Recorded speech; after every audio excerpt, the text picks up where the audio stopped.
Marvel's first family is in the house. After making their first public appearance together at Marvel Studios Comic-Con 2024 panel Saturday night, Pedro Pascal, Vanessa Kirby, Joseph Quinn, and Eben Moss-Backrack teased the Fantastic Four first steps in an exclusive interview in Entertainment Weekly's video suite in San Diego, alongside director Matt Shakman. Since there have already been several cinematic iterations of the Fantastic Four, Shakman told EW that first steps won't focus on the genesis of the team's superpowers. One of the things we decided early on was not to do an origin story, the filmmaker said. One of the ways we're making it our own thing is we're not telling the story of them going up and being changed and starting our story there. There's a lot of well-known narrative that leads into that moment, right? And then you're making up your new story starting basically at the end of the first act, and we thought, well, let's just start this thing off on a completely new foot. So we are beginning after that. Moss-Backrack pointedly avoided the prior big-screen adaptations of the Fantastic Four comics, which released in 2005, 2007, and 2015. I haven't seen those movies, he said. When I got hired to do this, it didn't feel like that would be productive to watch those movies.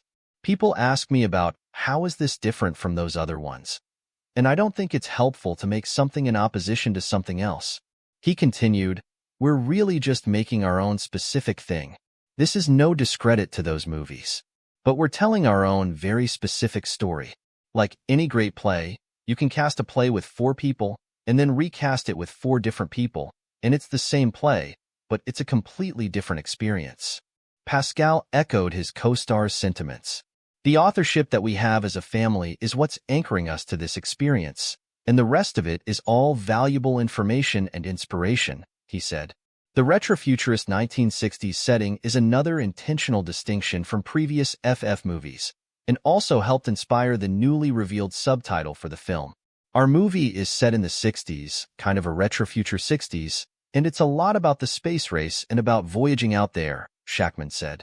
So First Steps is partly to do with that idea about exploration. Shakman emphasized how the optimism of space exploration influenced the spirit of the movie. The comic was created in the early 60s, really at the same time that the space race was starting, so it is infused with that idea of looking to the stars and dreaming of a future where we would be space travelers, he said. And so I really wanted to take all of that great stuff from Apollo 11 and just imagine that instead of Neil Armstrong and Buzz Aldrin, it was the Storms and Ben Grimm and Reed Richards heading off into space. The director also explained how the pre-production footage screened at Marvel's Hall H panel came to be. We shot a few days some stuff in this astronaut prep area, getting ready to go to space, Shakman said. We shot The Dating Game, Let's Make a Match, it's called, and we shot Reed Richards' science show that he does weekly for kiddos. And then we also combined it with a bunch of pre-visualization and animatics that we've been creating to help design the world. The Fantastic Four will also feature Julia Garner as the Silver Surfer, Ralph Ineson as Galactus, and Paul Walter Hauser, John Malkovich, and Natasha Lyonne in undisclosed roles.